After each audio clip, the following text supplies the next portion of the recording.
Hey everybody, welcome to episode 69. 69, dude. No, sorry. Today's episode, I'm going to go back on the time machine again. I'm going to go back, but I'm still going to talk about music, sort of. Well, yeah, it's music, but I mean, it's not all part of it. I'm going to talk about the band Kiss and my experience with them. Like I said, I probably had a very similar experience to a lot of other kids my age, or I guess adults my age. I still don't consider myself an adult, but anyway, for me, it goes back specifically back to the year 1979. And the reason why is, like I said, 1978, of course, 77 Star Wars hits, right? 78, the action figures hit. So I was pretty hard focused on Star Wars and the action figures, but there were other, like obviously Micronauts, Battlestar Galactica started. There was a lot of other things to kind of keep my mind, occupied. However, as we always did, I mean, I'm sure people still go, but it's not the same experience anymore. But back in the day, of course, you'd go to the grocery store with your mom. Eventually, when my parents got divorced, I would go with either one of them, and we go to our go-to grocery store for the most part up until I think they closed was Chatham. I don't know if anybody remembers Chatham. Chatham was also across from the high school in Rochester, but on the other side of Walton, not on the other side of Livernois. So my high school was right on the corner of Walton and Livernois. And there was shopping centers on both sides, across the streets on both sides. Joe's Hobby Shop, as I mentioned before, that's where the Kroger was on that corner. Joe's was in there. Full Moon Records was in there for a little while. My sister used to go to Hit or Miss, I think was the store my sister used to go shop for clothes there. I think my mom also went there as well. There's clothing stores. There's a hardware store. That's the hardware store where, and this would have been right around that time, maybe a year earlier when we had to go up to Ace Hardware. Was it Ace or was it Damon? I think it was Damon Hardware, actually. We had to go up there because the Verner's man was there. Now, if you're not from Michigan, you probably don't know what that is. But Verner's is a ginger ale. It's a Midwest thing, but I think it's specifically a Michigan thing. Here, everybody drinks, well, not everybody, but a lot of people drink Verner's. They still make it today. It's a ginger ale. It's got a really weird taste to it. It's not like a Canadian dry ginger ale. But anyways, there was a guy that used to dress up, and of course he got, sponsored by the company, and he'd drive around this Valari station wagon, and it had a big barrel on the top of it, and it was the Verner's mobile, or the Verner's wagon, or whatever they called it, and he would go to different places and set up a table, and he would take pictures with kids. He looked like a giant, I don't know what this is described. He was like a leprechaun. I gotta look him up sometime and show you guys. But look up the Verner's man. He had a name. I read an article about him a couple of during Christmas, because was it Christmas or whenever my aunt was here, because she was asking about it, and we looked it up and we were kind of read the article. But he would show up in this, he was a big guy. I mean, he was big like me, a big beard. He had the hat, and he was the Verner. If you look at the can of Verner's, it was the Verner's man. And he would dress up just like him, and he would go around and do this promotional thing. But anyways, I got sidetracked. So that was that side of the road. The other side of the road had Chatham, Perry Drugstore. If you guys remember Perry, now it's Rite Aid. It turned to Rite Aid a long time ago, but it was called Perry Drugs. I think there was a Sears catalog pickup outlet there where you would have your stuff sent either to your house through the Sears catalog, or you'd send it to the catalog fulfillment center, which is like this. It was really small, like the size of I think it was turned into a bank, so it tells you how big it was. So it's like a bank with teller windows. You go in there and you give them your receipt or whatever, your item number, or however you did that, your order number, and you would have the stuff specifically shipped there. So that was kind of an odd store. I remember getting a Houston Astros jersey from there. My sister got a Pittsburgh Pirates one. Dad ordered us baseball jerseys out of the Sears catalog. and I didn't know anything about the Houston Astros. I just liked the name, and they had a cool jersey. And my sister really liked the Pirates. So anyways, we got that there. Then there was a place called Now Playing, which eventually became a video store. Now Playing, before it was a video store, I can't tell you what they sold, tell you the truth. Like back in the 70s, because they didn't start carrying videotapes, like Betamax and VHS to rent until like the, 85, so 84, 85. So prior to that, but Now Playing was still there. I guess it was, I don't know what it was. It was like, I guess, a movie store. If anyone knows about the store Now Playing, and it might even just be a Michigan thing, I don't think it was a mom and pop. I think it was sort of a chain, because I remember seeing other Now Playings, but that place there. And then, of course, Kittyland, where I always talk about the toys. And then right next to that was Rochester Book Center, which I tell you all the time about picking up the books and stuff there. So that was that side of the road. And then Chatham was the anchor store. Chatham was the big, the big grocery store. So we used to always go to Chatham because we'd always go down to Kittyland or the Book Center. And I talked about this in my Star Wars videos and other stuff like that.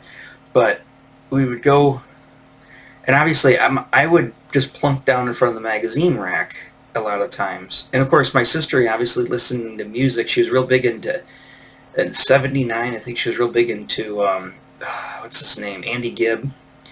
And then we had the Bee Gees albums and all that stuff. We had the Saturday Night Fever soundtrack. But I wanted my own thing. And as soon as I came across a magazine and it had Kiss on the cover, I was like, what is this? It's 1979. I'm coming off the Star Wars high, as you watch my videos, you know the type of person I am. And I was like, oh my goodness, what is this? And then my sister knew who they were, and she's like, oh, they're terrible. And I remember telling my parents, I want to listen to Kiss. And my dad just rolls his eyes. He's like, oh boy. And my mom's like, well, they're not good people. Or I don't even know if she said that. I might be making that up. But I know she was a little weary about it at first, I think. As a lot of, I think, the moms were back in the day. The whole Knights in Satan service.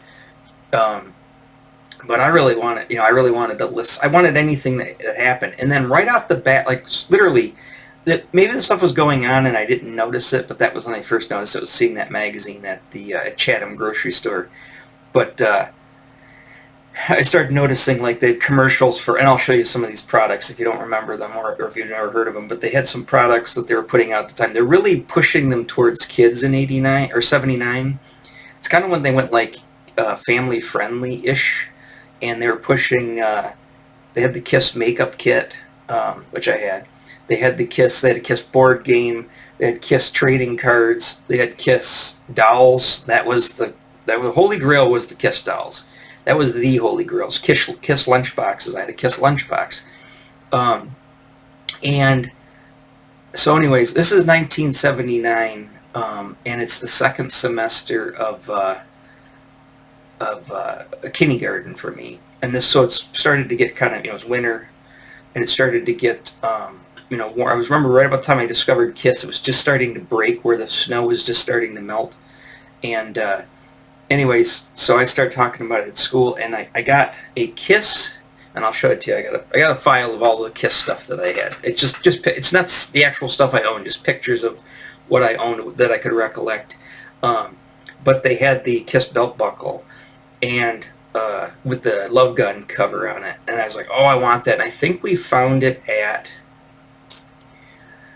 oh, that's right. Oh, so it was this is a weird thing back then. I've been to carnivals. I just went to a couple of carnivals this summer with my son, and I don't see this kind of thing. But back then, they would do this carnival at the high school.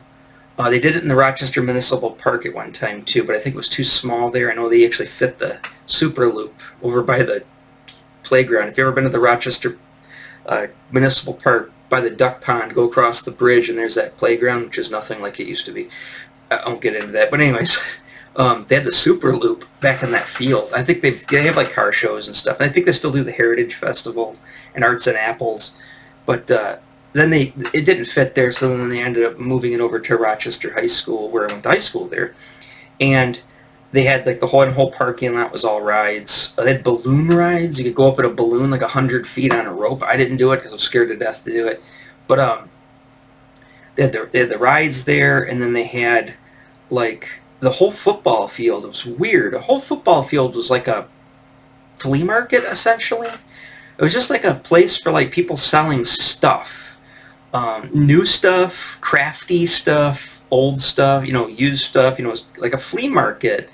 And anyways, like the whole football field, and then even up the bleachers, like all the way up the bleachers, and then like the top bowl where you walk, they also had stuff, because I remember they had these pop can necklaces on like a almost like a chain, that studded chain like that. It's like almost like a plunger chain that you'd have for your. You probably don't remember this either. We used to have a plunger for the bathtub because we didn't have the control, and it was on a chain. And you'd pull that up. But it was like, it has like little balls. Anyways, they had that on these little chains, and I wanted the 7-Up can. That was the one I wanted the most. They had it was like the coolest looking one, the old 7-Up can. So anyways, one of those vendor booths had a bunch of Kiss stuff, or just a bunch of stuff like that in general, and they had the Kiss belt buckle. And I remember getting it there, and so I went to, I came into kindergarten there, Mrs. Elliott's class, and I was like, look at this. And then I went Kiss crazy for the rest of the year. Like I said, I remember there's a kid, Brad. He was kind of into Kiss too, but I was like the big Kiss kid in the whole class. And I remember running into him. This would have been like in the 90s. I remember running into him, and he's like, hey, you still a big Kiss fan? I go, yeah, I guess, kind of. He's like, oh my God, all I remember was, and I hadn't seen him since kindergarten, and this is like the 90s. And he's like, all I remember is all you loved was Kiss everything. You were in Star Wars, and that was all Kiss. He knew me. Even after all those years, he knew, what I was into. So, I had that belt buckle, and then I started getting the albums, and the first album I got on 8-track. And we got it at Camelot Records at Meadowbrook Mall, which is now the Rochester Town Center, whatever they call it, where the Whole Foods is. It's that place now, but it used to be called Meadowbrook Mall. And they had a Camelot Records in there, and they had, like I said, they had a bin of, they had like this big bin in the front of 8-tracks. And I was going through the 8-tracks, and I found Kiss Rock and Roll Over, and that was the first album I had. I'll show it to you. I mean, you probably remember. It's got the very iconic. It's got all their heads on the wheel thing, and it had Meecha Meecha in the ladies' room. I mean, I'm how old am I? 79. I'm 6, or I wasn't even 6 yet. I was still 5 because I didn't turn 6 until July. So I'm just running around, walking around kindergarten, singing Meecha Meecha in the ladies' room, and what was some of the other songs that were highly inappropriate for kids, but I was sitting there walking around singing these songs because I listened to this 8-track to death. I had this blue little 8-track player. We had the 8-track player in the kitchen, which was my dad's stereo. It had this built-in speakers that had the 8-track player, and we had the big headphones on the coily thing. That's where I listened to a lot of stuff. But I had my own little radio, this little blue 8-track player. And then I ended up finding at Kresge's, they had some albums on sale. I remember my mom's like, hey, here's one of those Kiss albums. It was the Ace Frehley solo album, and it was like 50 cents. She's like, it's only 50 cents. So I ended up getting that. And then on record, I had the big one I had, and I got it for Christmas. I think I got it for Christmas of 1979. No. When did I get that? It wasn't Christmas. Was it the birthday? Okay, so anyways, I don't know if I mentioned this before, but in 1978, July 19th was my birthday. When I turned 5, I had I had the Star Wars birthday party where I got a lot of Star Wars stuff. I had the Star Wars cake. So next year in 1979, when I turned 6, we did the Kiss party, and we had all the kids who were getting their faces painted up like Kiss. Actually, at my elementary school, they had this big, as it got closer to the end of the year, they had this big, carnival part. It was like a carnival. It was weird. It was like a carnival / again, another rummage sale, like a rummage sale. Like inside all the classrooms, they had people setting up rummage sales, but on the outside in the playground, they had like a bouncy house, and it was this thing that they did. And I had, and they had like face painters there, but I kept telling the face painters that I wanted Kiss, and then all the kids wanted Kiss, and then all the face painters were so mad at me because they're like, oh Christ, this kid mentioned Kiss. Not all the kids though. They don't want to be lions and tigers anymore. They want to be they all want to be Kiss, and the woman actually did a really good job. she did it pretty good. But then she just started throwing stars on everybody because like a lot of the girls wanted the Peter Criss, the cat, and so then she's like, oh, then she just like any kid who wanted Kiss after he all just got the Paul Stanley, just the simple star, white face paint, star. That's all you get. And I got, because I was like the first one to do it, I got like a kind of a hybrid, because she didn't have silver, like it came with the kit, which is a crazy makeup to have the silver. Like Peter Criss's nose was silver, and then of course silver on Ace Frehley. But I wanted Ace Frehley, and I wanted, and she kind of was thinking Gene Simmons, because there was a picture, I think it was, I don't know what it was a magazine picture or something I think I had in my desk in the classroom that I brought out. So I got this kind of like hybrid Ace Frehley / Gene Simmons thing that kind of looked like stars, but they were like weird. I actually kind of like the old face paint that they had on the first album. But anyways, so the thing is, when I was a kid, even though I thought Gene Simmons was cool because he spit blood and breathed fire, and like I said, I didn't know what a bass guitar was back then, but he had that big axe-looking thing. And but I really liked Space Ace. He was actually my favorite of the four, just because he had that, because he was, he was the Space Ace, and he had those cool silver, like, star things on his eyes, and there's, that silver face paint, and, he had that all silver and black suit, and he'd do the guitar. Like I said, I didn't know the difference between a bass and the regular guitars. He'd do the guitar solo, and the guitar would catch on fire. I was like, that was so sweet as a kid. So, I was more of a space, or, Ace fan. So it's just to show you. So that summer was great. Like I said, then we had the Kiss party, and I remember we had a Kiss cake, and they had these little. They didn't. The bakery was like, what? You want a what? Kiss cake? So they wrote like Kiss the best they could, like to kind of match the thing. They actually did a good job on that too. And then they put out like these little plastic. They had these little plastic records. They had as like these little decoration pieces, and they just put little records all over in like the cake. And then they had, I think they just put like a bunch of dots and stuff on it. It was really kind of just like a last minute kind of thing, because they didn't have like a specific Kiss cake. And they'd never heard of that. They're like, what? He wants a Kiss? You're having a Kiss party? I remember every single one of my friends, more than that, I think it was almost the entire kindergarten class came to that birthday party. And it was crazy.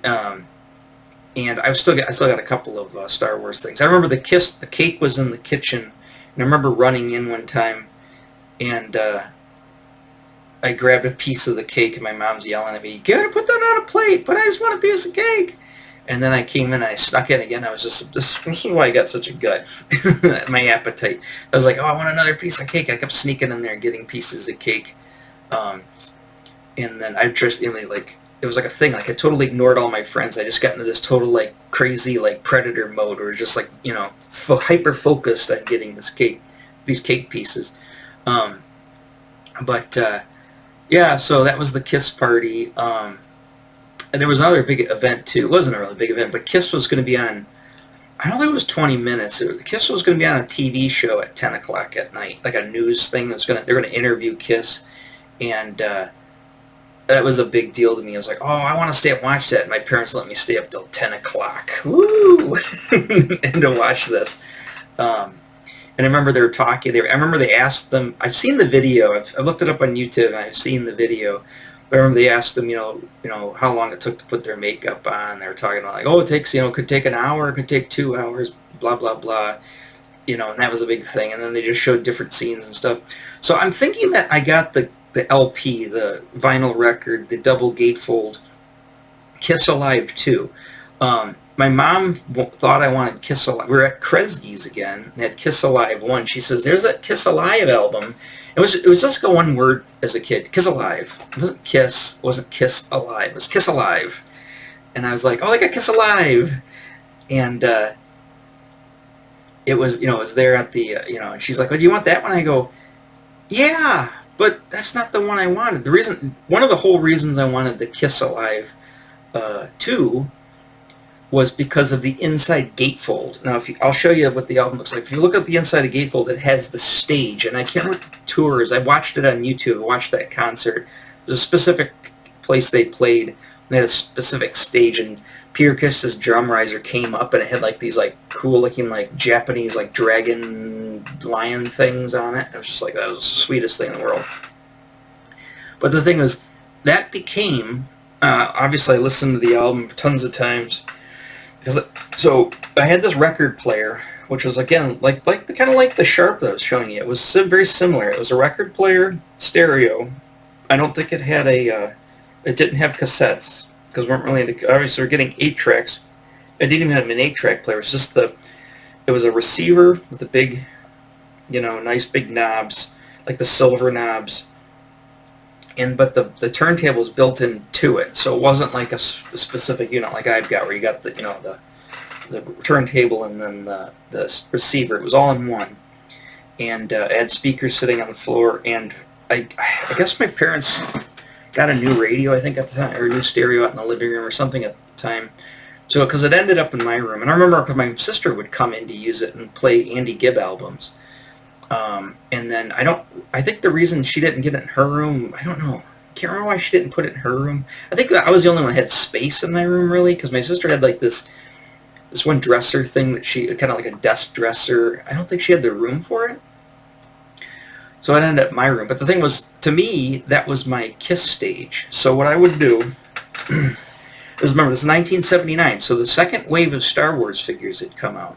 And if you notice those figures, there was Walrus Man, Hammerhead, Greedo, and especially Walrus Man. He had this orange jump. It was almost like a leotard. It was like this. The figure looked nothing like the character in the movie, but the figure had like this orange, sleeveless, almost legless looking thing on, and he had blue legs and he had blue arms with black boots and I think black gloves. And to me, that looked like. This, like I said, this is a hell of imagination back then when I was a kid. And to me, it looked like Ace Frehley. It was silver, but he had the black legs, the silver boots. So I didn't paint them per se, but what I did was, I'm going to go to it just a second, because all this stuff will make sense when I show you some of the pictures. But I took, let me flip over to it now, so you kind of know. Make sure I got this all set up right. Is this up? Yeah.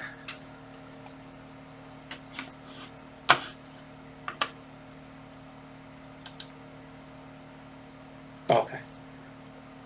Is it on? Yeah, it's on the right folder. Okay. So anyways, let's go to the Kiss Alive 2. So that's Kiss Alive 2. I've got it on my Discog wish list. I'm waiting for it. They don't have a re-release of this right now.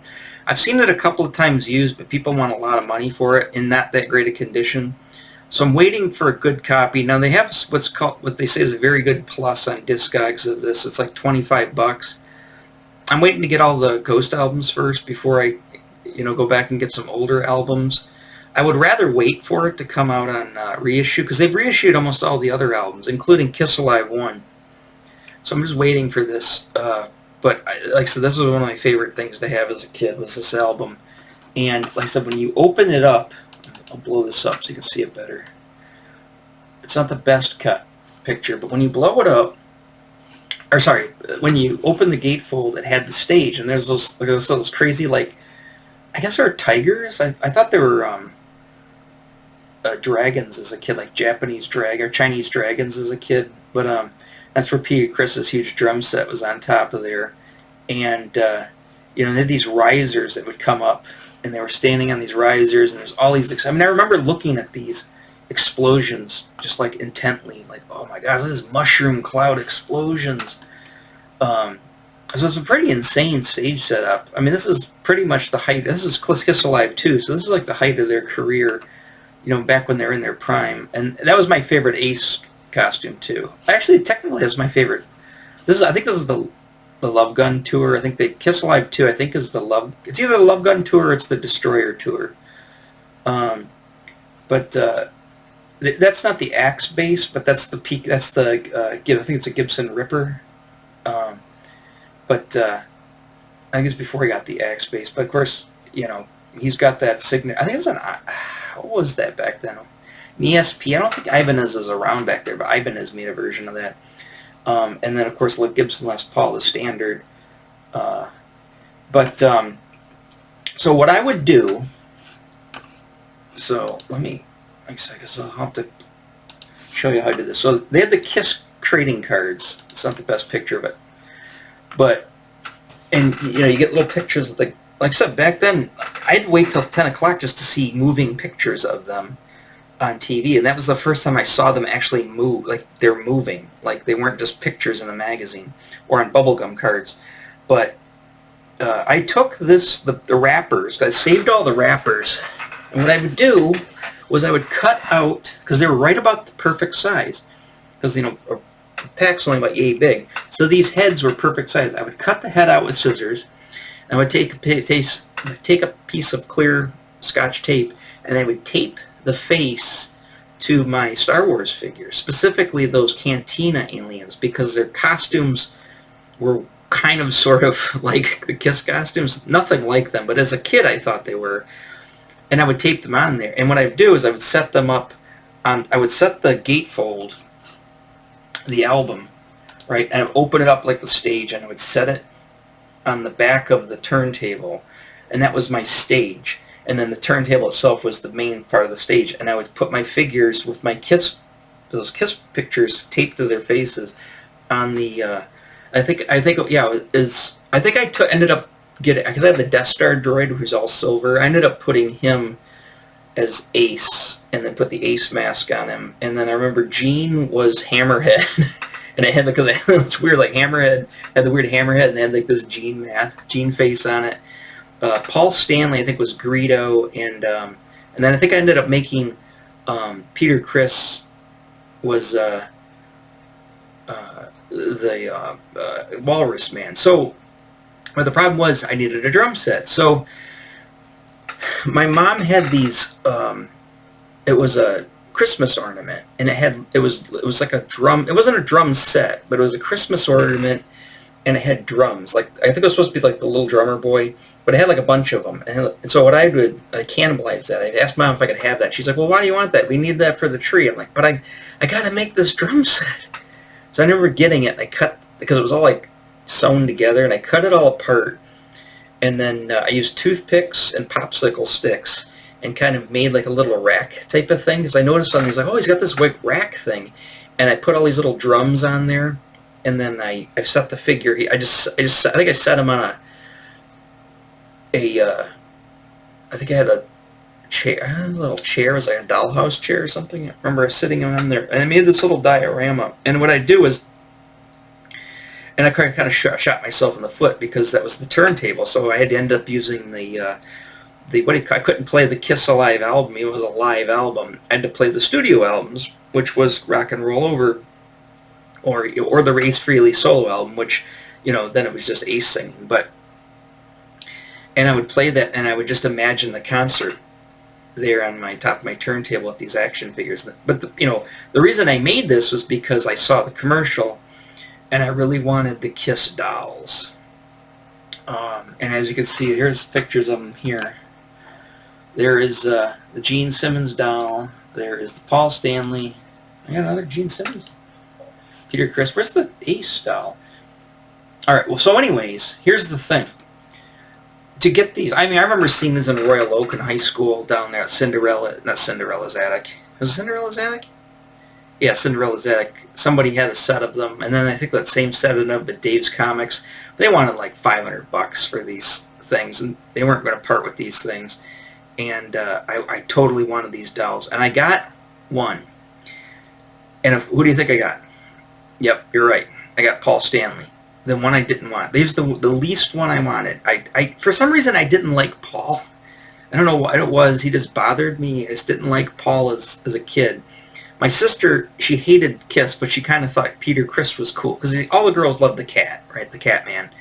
Um, but I really wanted the Ace Frehley dolls, the one I wanted, and then of course I wanted the Gene doll. So I remember we were somewhere. Oh, I remember what it was. So they had this another weird thing. The community house downtown Rochester, which is near the park. It was a community house, so they'd have like different events and things. But they also did another one of these like crafty sale things. But it was like almost like a little mini convention. There was a show, but it was all dolls, like antique dolls, dolls for like the dolls that people, mostly it's women paint these like the faces and stuff, and they buy all the different things and they make these dolls. But they did have this set of Mego Wizard of Oz dolls that I really wanted.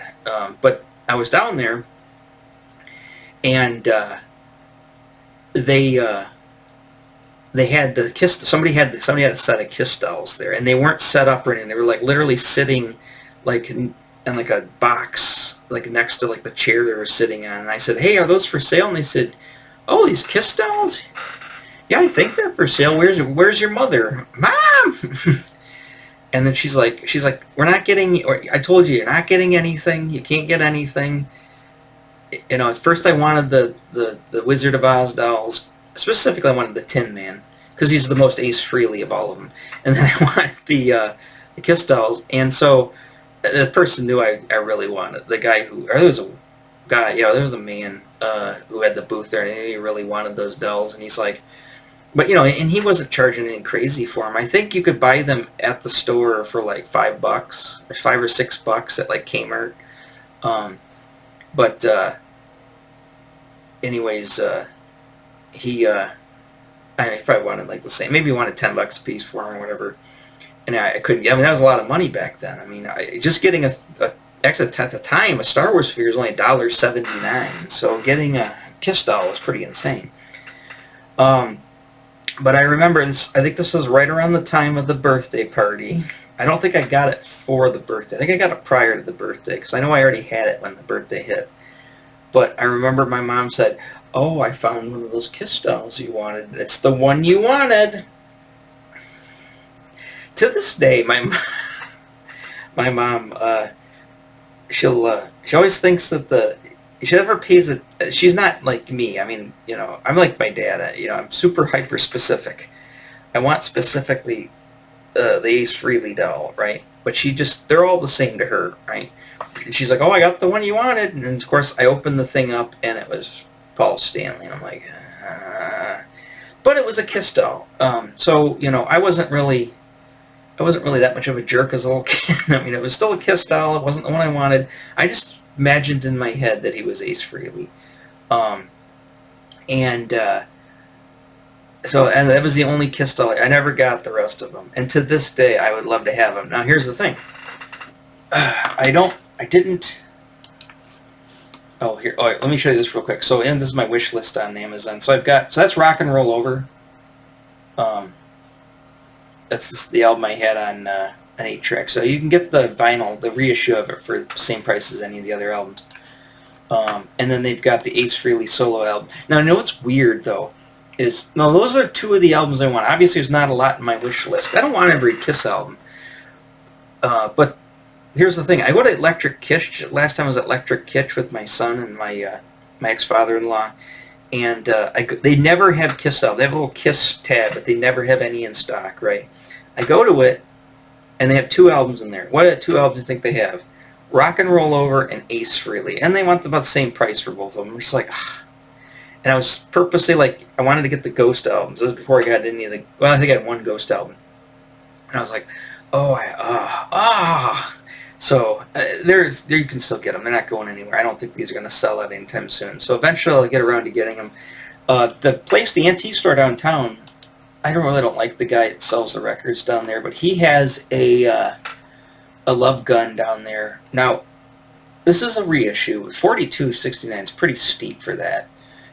But they have a Love Gun down there, and it's but it's got a really bad ring wear to it. He wants like $25 for it. I'm like, and I checked the album. There's a huge scratch, like right across, like the A side of the album. Like, I'm not paying $25 for a record in that shape.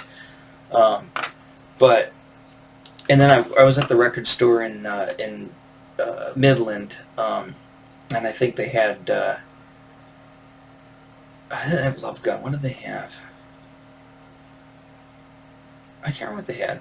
I mean, I would like to get all four of the solo albums. I thought those were just so cool as a kid. And that was your, like, as your kid, I mean, that was your guide. You get the face paint set, which I'll show you back over here. You get the face paint set, which is right here. And it came with a little guide and would tell you how to do it. But the thing is, they didn't really that good at pictures, so I would use the Ace Frehley solo album, the 8-track, because the 8-track I wasn't huge, but it was a bigger picture. The little picture they had in the little booklet was like this tiny little picture. We had the picture on the box, but even the box was only about this big, so that was kind of a small picture. I'd use the solo album, the 8-track, and I would use that, and I'd go in the bathroom with it. I remember vividly going to we had a bathroom at the end of the hall. I'd take the kid in there with me. I'd set it all up, and you do the face paint white first, and then I would do the silver, and it showed you how to, outline the silver. So you're supposed to use the pencil, and you'd outline the silver, outline the stars on his face, and you make the cut. It would always attach in the middle, as in we're like Gene, you could see the white stripe down the front of his nose. It didn't attach.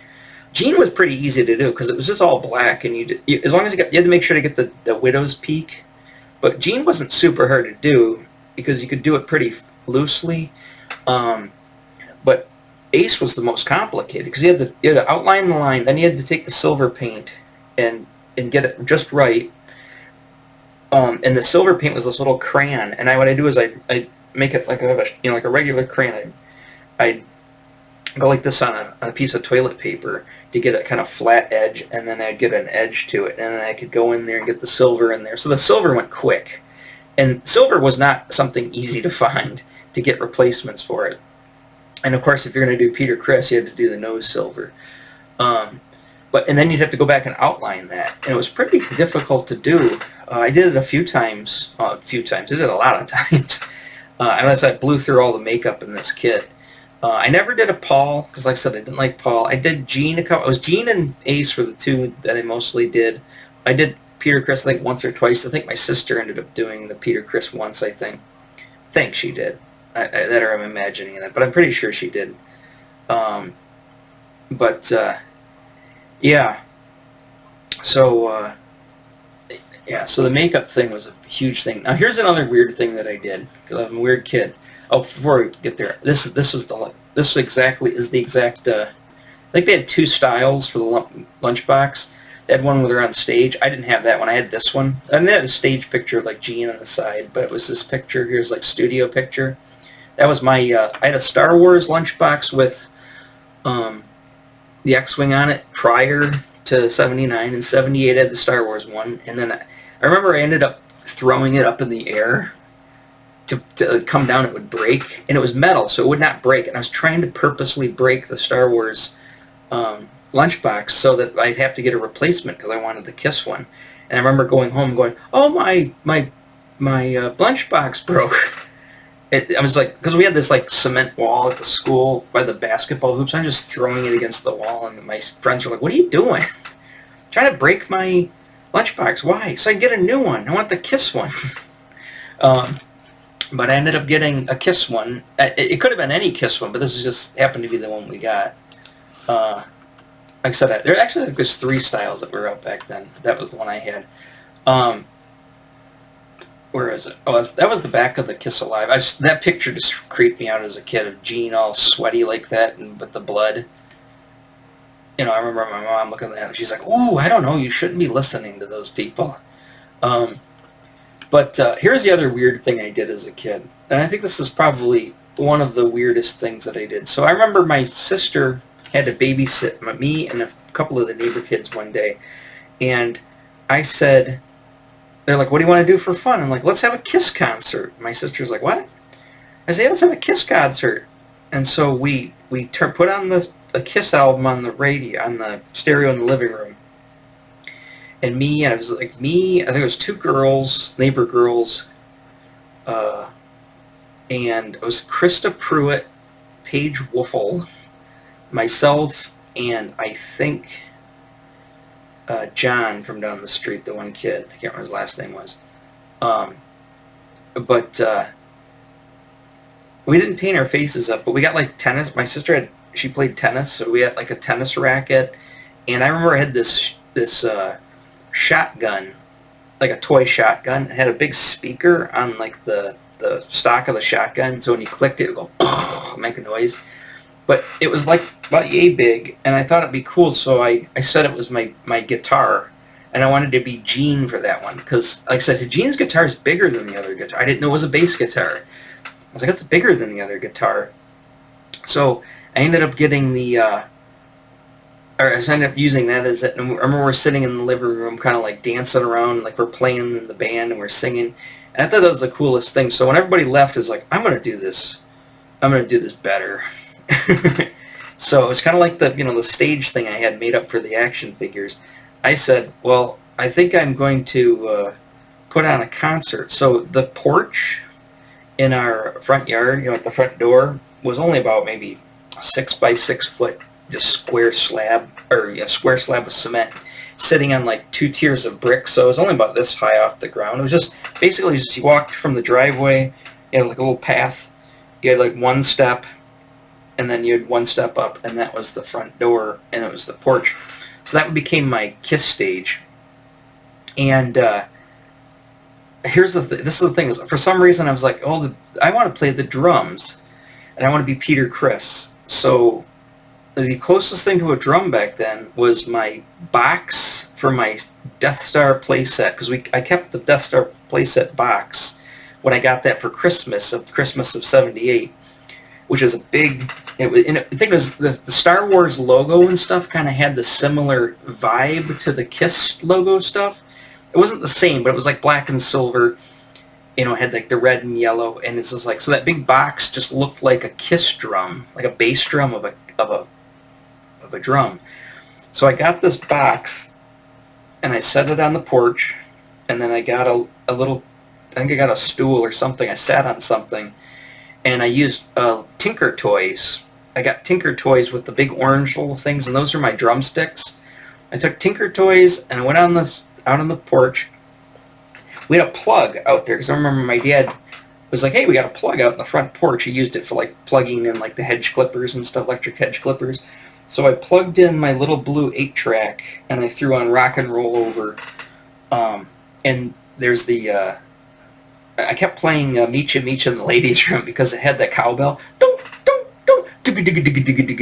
Right? And so I got used to playing that. I played that on I think I used to play it on like a pan.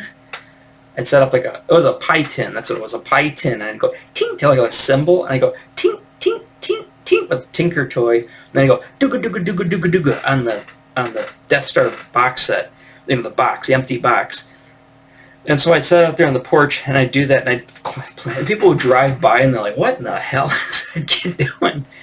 And I remember the neighbors were like going, "Oh, look at that, he's giving us a concert, oh, isn't that cute?" This lunatic, future crazy person out there on the porch putting on this little concert. And so the next thing was, nobody showed up. Oh no, sorry, people showed up, but like, I had a really bad turnout or whatever it was. I was like, I gotta get more people. I'm gonna start giving tickets out for my show. And the thing was, we got the Kiss on tour board game, and it came with one of the components of the game was that you would get tickets. And you could give out so many tickets to the concert, right? And these little red, they're just like little red, like almost like raffle tickets. And they had like a whole bunch of them in this game. And they said Kiss on tour ticket.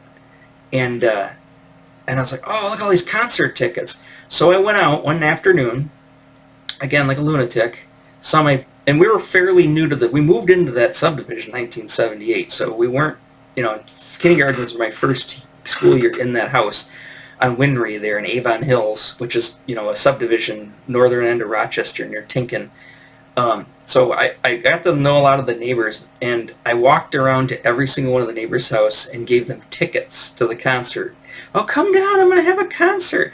And they all kind of took me seriously, like, oh, you're going to have a concert at your house? Yeah, I'm going to play the drums. And then it's like, and I told my friends, you gotta play too. I'm going to get my friends, and they're going to play guitars, and we're going to have play Kiss music. And my neighbors literally thought I was telling the truth.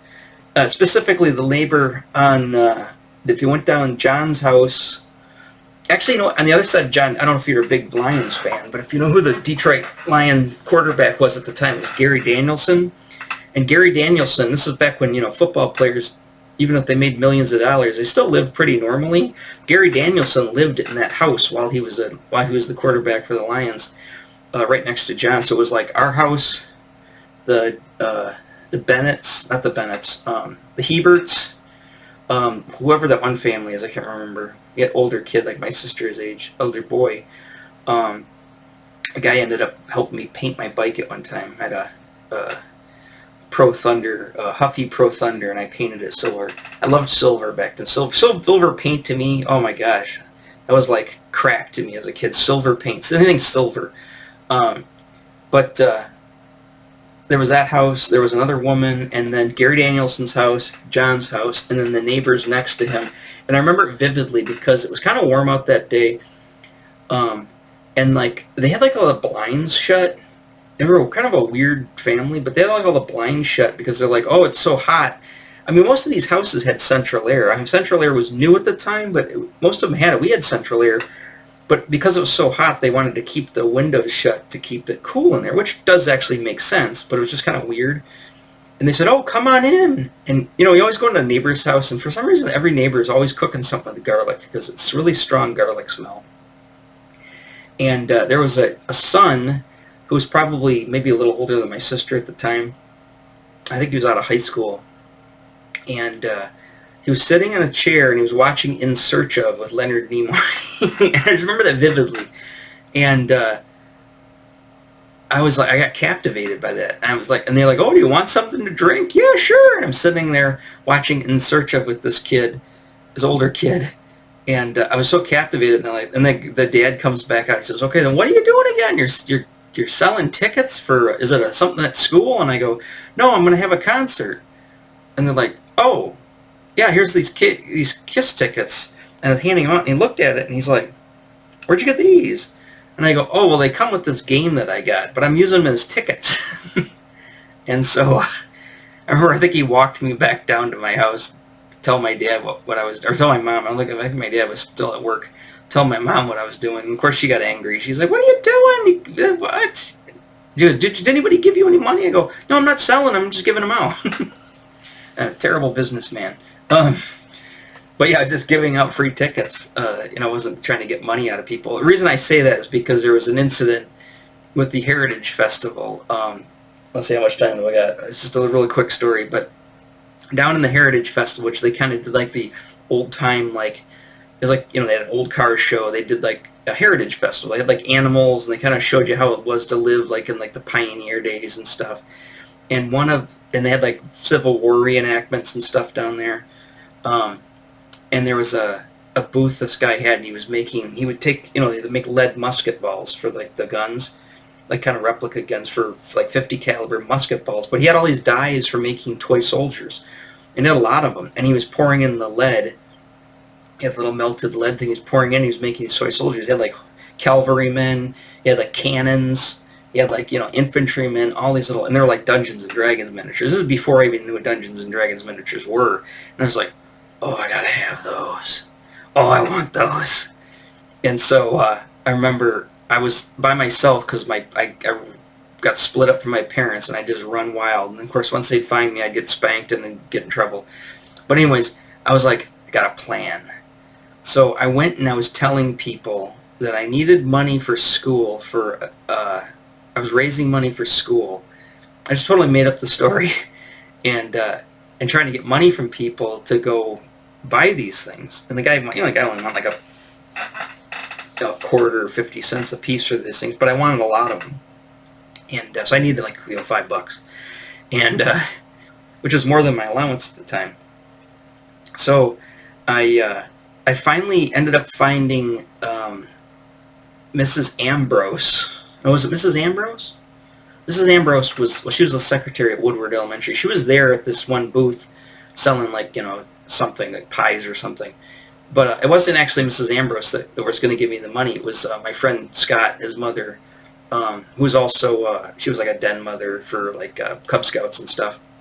Not my den mother, because my other friend's mother was my den mother. But she was a den mother, and she kind of, helped out the school and stuff. She's like, oh, you need money for a school thing? She's like, I didn't hear about that. My son doesn't talk about it. I said, oh, yeah, it just came about. It just came out. So I remember her going to get her purse, and my mom found me at that point. She just goes, just grabs my hand. She's like, I've been looking for you all afternoon, and now I was in trouble. And then Mrs. Miller, that's Scott Miller's mom, came out when she had like $5, and she's like, oh, well, here's the money for your son. She's like, for what? It's like, oh, he's collecting money for school. My mom just gives me this death stare, right? And she's like, he made it up. And of course, now she's mad at me. The mother's mad at me. Mrs. Ambrose, the teacher, the lady there, she's mad. Everybody's mad at me because I made up this story, and I was in deep shit. I remember going home. I had to go home, turn all the lights off. For some reason, I had to go get in my sister's bed for some reason. I don't know why my sister's bed. Turn all the lights off and sit there and wait till my dad got home from work. So my dad could give a talking to me. But my dad never spanked me. My mom used to beat the shit out of me. But my dad never touched me. He didn't believe in that. But he'd yell at you. But yeah, so he came home and and he's like, what did he do? It's funny. My dad just starts laughing. He goes, "Did he get any money?" And she said, and of course now she's pissed at my dad. This is 1979. My parents got divorced in 81, so we weren't there far off. They were fighting a lot. And my dad just thought that was like, he thought that was the funniest thing he'd ever heard. And he's like, oh, I'm surprised he didn't get any money out of it. I didn't get in trouble with him. Whereas my mom went ballistic. So anyway, so I'm saying this was prior to that. Yes, it was still that same summer. But this happened before, because the Heritage Festival was still going on when school was going on. So this is even before the carnival at school. Yeah, so when my mom saw me going around talking to the neighbors with these tickets or whatever, she thought I was pulling the same kind of scam. Like, no, I'm just giving them away. So people come for free. Yeah. Yeah, so that's the kind of goofy things I did as a kid. We didn't have the internet. We didn't have video games. Getting toys was a big deal. I mean, getting Star Wars figures and stuff, that was a huge deal. So you had to,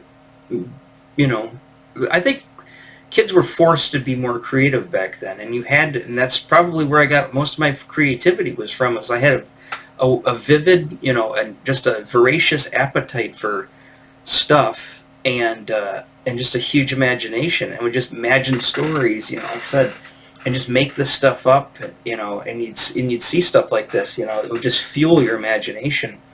I think kids are lost on that. I mean, my son's got a pretty decent imagination. He's a lot like me, but there really isn't anything.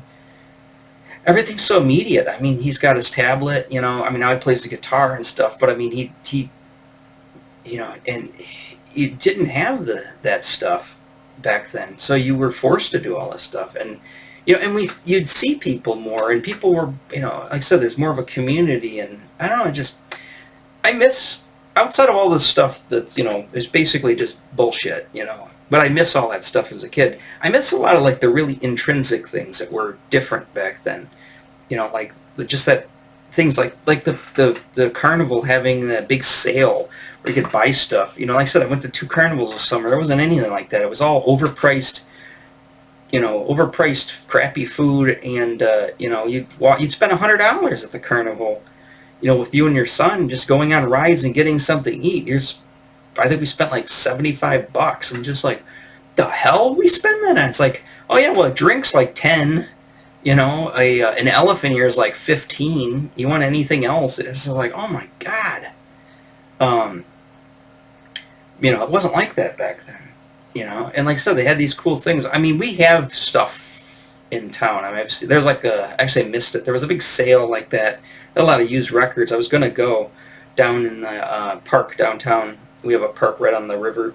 I call it the toilet bowl because if you've ever been to Bay City, there's that big sculpture. It just looks like, it doesn't look like a toilet bowl. It looks like a toilet seat. I always call it the toilet bowl. It's where the amphitheater is, where the concerts play. They had like a bunch of, they have stuff. I don't know. Every time that stuff comes around now, I'm like, yeah, I'm gonna get on my bike and ride down there. It's, I don't really want to go. I don't know. Like I said, now that I'm working from home, and I have been since even pre-pandemic, I gotta say, it's a very solitary life. So if you're gonna ever become an artist, this is one thing I gotta tell you that you might not think about. You might have aspirations to make, do comic books, or aspirations to do whatever, make money, do YouTube videos, OnlyFans, whatever you're gonna do online. It's great and all, but if you don't go to a daily grind, and you're literally in your apartment, house, room, whatever, all day, every day, you barely see anybody, and you don't get out. I mean, it's one of the reasons I make these videos, just so I can talk to myself for an hour, Yeah, you don't get out, and you don't do a lot of these things, and every time, like I said, every time you do, something comes up where it's fun to go out and do this stuff, everything's so goddamn expensive, and it's just like, I don't know. It's fun and it's not fun. I like to go. I just like to people watch, so I like to go out and see, just people watch. But at the same time, so I can entertain myself, without spending any money. I could just go somewhere and just, as long as I have somewhere to sit down. I can't stand for very long. I can only walk around so long until I gotta find somewhere to sit down. But yeah, I. Kind of miss. We were going to go to the Renaissance Festival this year, but I don't think we're going to go. And it's like to go out and do that type of stuff. But I don't know. It seemed different when you're a kid. Obviously, like I said, you had that sense of wonder. You had that sense of exploration. That your youthful idealism. But anyways, back to Kiss. So I kind of I've been wanting to make a Kiss video for a while, just to kind of let you guys know about this Kiss stuff. What do you call it? Let me see if I can find it. It's called the Action Figure Company.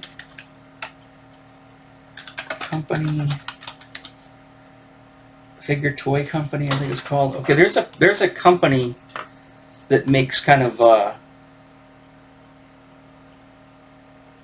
like knockoff. They're not really knockoff, but they make like the Mego dolls, the old Mego dolls. I don't own any of these. I've been wanting. They have everything's from the 70s too. It's cool. They got like the Super Friends, Scooby-Doo, the Challenge of the Super Friends, Johnny Quest, the Monkeys, and they kind of do all these like Mego style dolls. They must have a license for doing a lot of this stuff. There's the old Batman show, which of course was huge with me prior to the Kiss Star Wars thing. I was all about the Batman show. So that's got some Super Friends and Batman. I mean, I was a big DC kid back in the 70s before Marvel. But there you go. Look at that. Kiss. And what do they have? Now, these aren't exactly like the originals. However, they're pretty darn close. And they've got the retro. They're called the Love Gun dolls because they have ones from, like, these are the ones from the movie Phantom of the Park. I haven't gone into Phantom of the Park yet.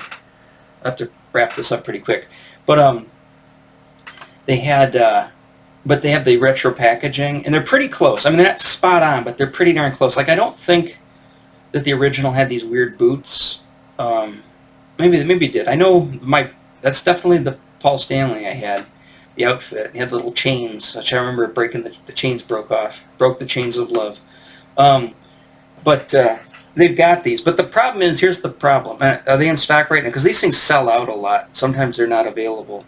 Look how much they are. $50 a piece. Now, granted, $200 for all four is still cheaper than $500, and they're brand new. But here's the thing, but I don't know, $200. I'm gonna get a bass guitar for $200. You get a lot of things for $200. But then I thought, okay, well, here I won't buy all four of them because I didn't have all four of them. Let me just get the one that I want. Right, let's just get the Ace doll. Now let's just see. Is it still available? Okay, it's currently available. I'm not going to order it right now, but every time I went in there, I was like, oh, I'm just going to get Ace. This is when I was ready to pull the trigger. And of course, they're like temporarily out of stock. I'm like, what? And then like the only way they had them was to buy all four, so I was like, oh, am I going to really spend $200 on it? And one day I was ready to make the plunge.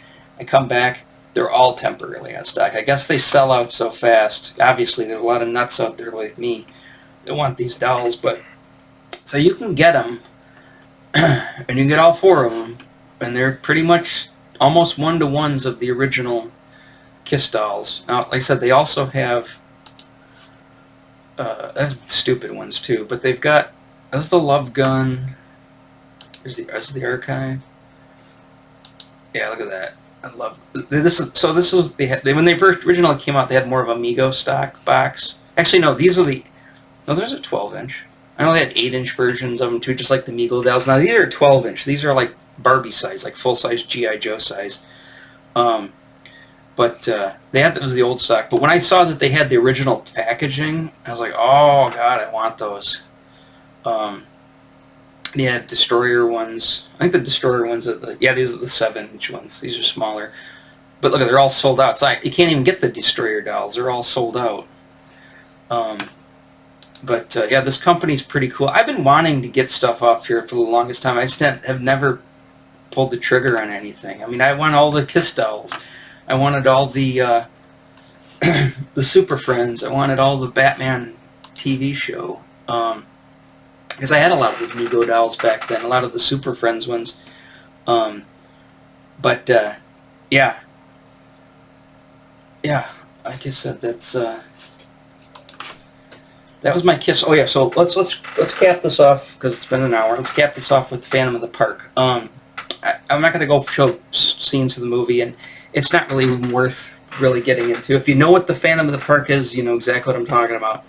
If you don't know, Kiss did a movie, I think it might have been that fall, because it was a made-for-TV movie that fall of '79. I think it was the same time Buck Rogers and with Gil Gerard and Aaron Gray. I think this is when that started. But they did a movie called Kiss Meets Phantom of the Park, and it was, you know, as a kid I loved it. I mean, as a kid I was just like, you know, like I said, I got to see, they were playing a lot, they're live, they were playing, you know, in the band, on stage and everything, and I was like, oh my goodness. And so I sorry, there's one other big thing I'm totally forgetting that happened that year, and that's what I'll end it with. Let me just go over this real quick. So, Kiss Meets Phantom of the Park, horrendous movie, by the way, today. It's worth checking out if you want a good laugh. But the movie played, and then my dad says to me, I remember he's reading the newspaper, and he goes, hey, Kiss is playing at the Silverdome. I was like, really? What's that mean? He's like, I don't know. You want to go? And I went, of course. He's like, see what I can do. My dad ended up getting just me and my dad went. We went and saw Kiss at the Silverdome, fall of 1979. Blue Oyster Cult opened up for him. I didn't know who Blue Oyster Cult... I remember I said, when I was talking about Blue Oyster Cult video, I heard of them. That's what I had heard of them from.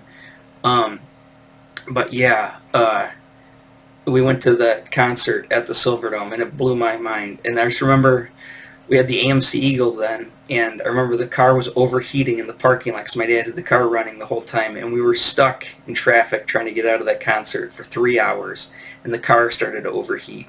So we had to sit there and wait till the car to cool down before we could leave. And my dad's like, I ain't moving. And he says, we're not going anywhere, I'm not moving. And so we sat there. We got home super late. It was school year. I think it was a weekend, though.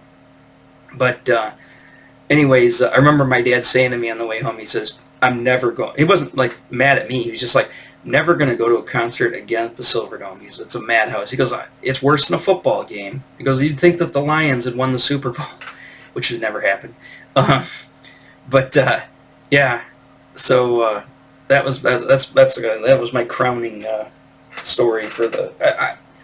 I remember it, but there's, you know, it was a concert, and I'm 6 years old. And so I remember lots of just clinging to my dad the whole time because I was just scared. There's just so many people. It was just so crowded. There were a lot of other kids and stuff. And I remember kind of wanting to play with the other kids. And I remember, and then when the concert started, it was so loud. And I don't know if you've been to a big concert at a stadium, but if you've ever been to a concert at the Palace, I went to see Kid Rock, Ted Nugent, and Metallica play 1999 New Year's Eve at the Pontiac Silverdome. It was so freaking loud, and you couldn't even tell when anyone was playing. It was just a wall of sound. It's like you couldn't even tell. And that's how I remember. That's how it was. It was just screeching loud, and a lot of times I had my eyes closed, and I just wanted to go home because it was just kind of scary. But hey, at least I could say I was there. So that was cool. All right, I'll leave you on that. There's my Kiss video. I know I'm wearing my Ghost shirt. I don't have any Kiss shirts, but yeah, I'll probably do reviews on the albums when I get them. Kind of like how I did the Ghost one. I don't know what I'm going to do tomorrow. This is Wednesday. This is going to go out tomorrow. Hopefully people are watching my Ghost video. It's out right now. Hopefully they have by this time. But I got another one to post on Friday. Episode 70 will be out on Friday. I don't know what I'm going to do yet. I kind of want to talk about some old stuff again, but over the weekend I'm going to be busy with my son, so I don't know if I'm going to be able. I might not get the Mondays out right on time, so probably look for Mondays in the evening because I'll have to record it the same day, and I've got a lot of work to do that day too. So bear with me in that. If you're hanging on the edge of your seat to watch my next video, just be patient. I'm sure that's all of 3 of you. So until then, we'll convene and we'll have another topic that I'll start discussing. But remember, subscribe, help me build this channel. We're at 91 people now. We're getting there. We're almost to 100. I don't know what happens at 100. I don't have to give you a birthday cake or whatever, kiss cake. No, but I know thousands when they give you that, when you can start getting monetized. So I'm still working my way there. So help me out. Tell your friends. Tell everybody. Even if they don't watch my show, just like and subscribe. Just build my numbers up. Help me feed the algorithm. Other than that, I will catch you guys on the next one. All right. Take care. Bye-bye.